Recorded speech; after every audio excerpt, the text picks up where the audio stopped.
The global economy began to recover in November 2001 after a very brief recession in 2001, and it was driven in the United States by ultra-expansionary monetary policies.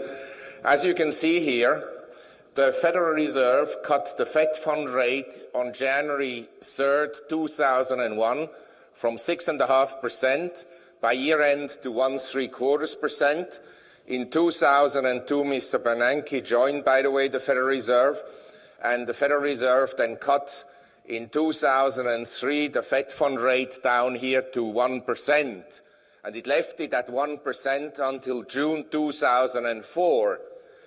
As I mentioned, the recovery began in November 2001, so almost 3 years into an economic expansion, you still had the Fed fund rate at 1%, which was significantly below the rate of inflation and also significantly below the rate of nominal GDP growth. And then, in June 2004, the Federal Reserve proceeded to increase interest rates from 1% to 5.25% in August 2006. But there was never any monetary tightening during that period of time because the economy was expanding rapidly.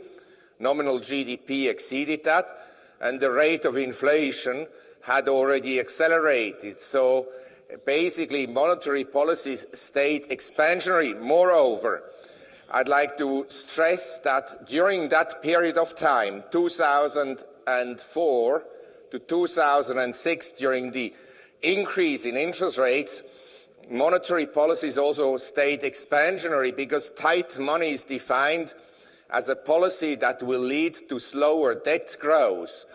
But actually, during that period of time, we had accelerating debt growth for the simple reason that lending standards were eased.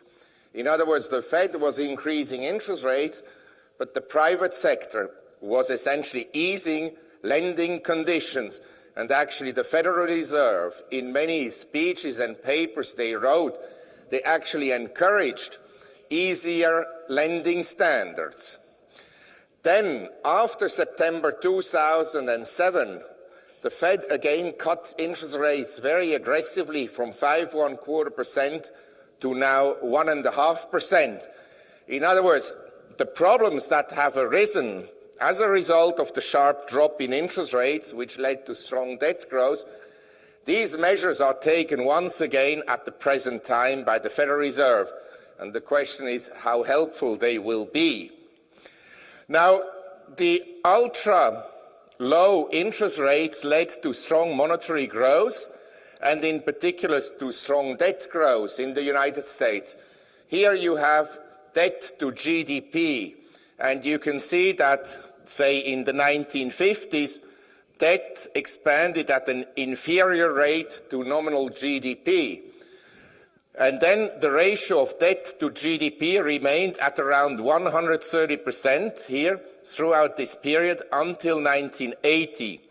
Then in the 1980s, total credit market debt begins to expand at a faster rate than GDP, and in particular in the last few years, when actually nominal GDP between 2000 and 2007 expanded by $4.2 trillion, but total credit expanded by $21.3 trillion.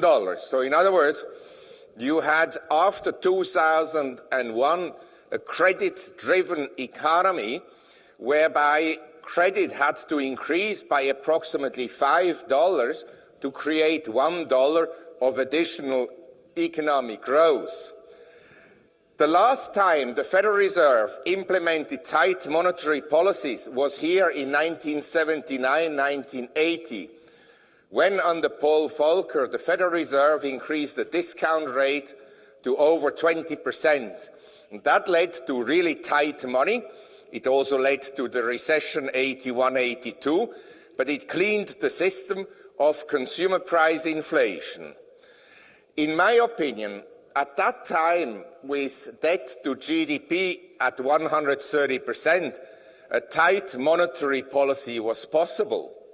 Today, with total credit market debt at 350% of GDP.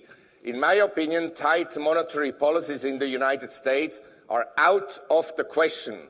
The Federal Reserve will continue to print money, and as much as they can, and this has been also the philosophy of Mr. Greenspan and of Mr. Bernanke in particular.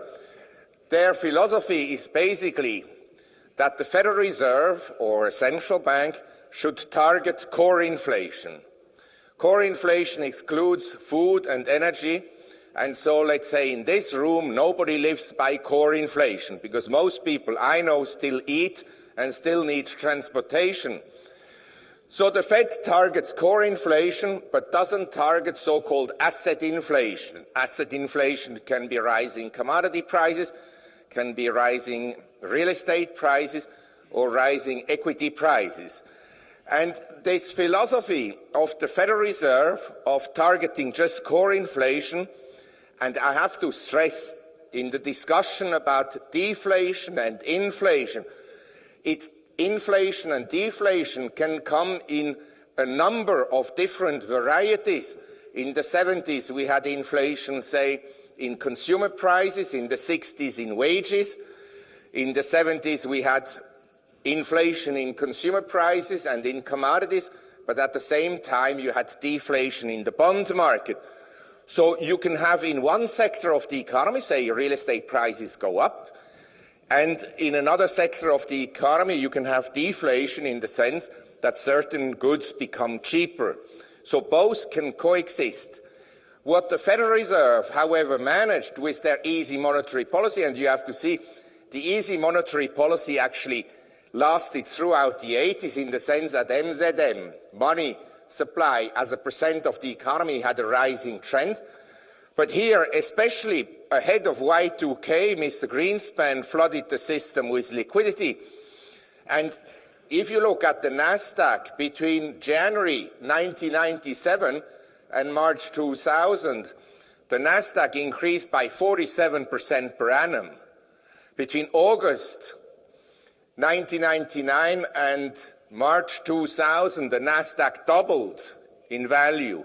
But Mr. Greenspan still claimed that the Federal Reserve cannot identify bubbles. But recently he wrote an article in the Herald Tribune and said Spain has a property market bubble.